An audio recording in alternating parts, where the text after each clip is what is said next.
যাতায়াতের পথে দুজনকে প্রায়ই দেখতাম। ওরা যে প্রেমিক প্রেমিকা তা বুঝেছিলাম সেদিনই, ওদের কথাবার্তা শুনেই। ছেলেটি আর মেয়েটি পাশাপাশি বসে গল্প করছিল। ওদের অনতি দূরেই বসেছিলাম আমি। মেয়েটিকে বলতে শুনেছিলাম, তোমার কুঁড়েঘর থাকলে আমি ওতেই থাকবো, তোমার ভালোবাসা ছাড়া আমি আর কিছুই চাই না। এইটুকু কথাই আমার মনের মধ্যে গেঁথে গিয়েছিল। মনে মনে ভাবলাম, ছেলেটির সৌভাগ্য এমন একটা প্রেমিক পেয়ে।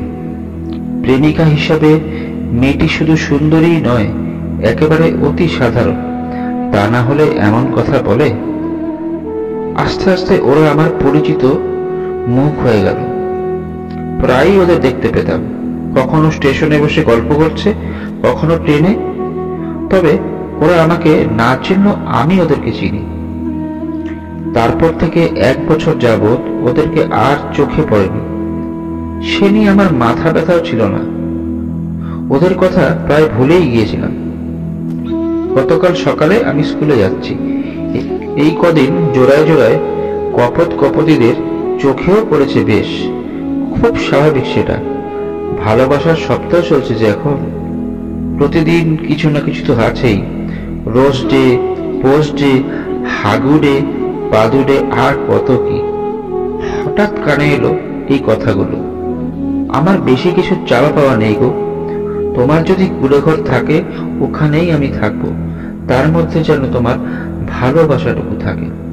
কুঁড়েঘর শুনেই পিছনে তাকিয়ে দেখি, অবাক হয়ে যাই। আরে সেই মেয়েটি না! ভালো করে তাকাতেই বুঝলাম, হ্যাঁ এই তো সেই মেয়েটি।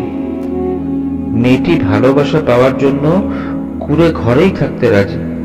এমন কথা আরো একবার শুনে মনটা জুড়িয়ে গেল। ঘরের মালিককে আরো একবার ভালো করে দেখলাম।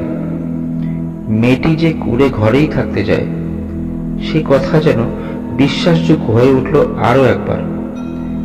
ভদ্রলোকের এক কথার মতো মেয়েটি এটাই বোঝাতে চাইছিল, ভালোবাসা থাকলেই হবে, সেটা কুঁড়ে ঘর হলেও চলবে। এমন কথা আমি আগেও শুনেছিলাম। আসলে সবই ঠিক আছে। অবাক করার মতো বিষয়, একেবারে কুঁড়ে ঘরের মালিকটাই শুধু আলাদা ছিল।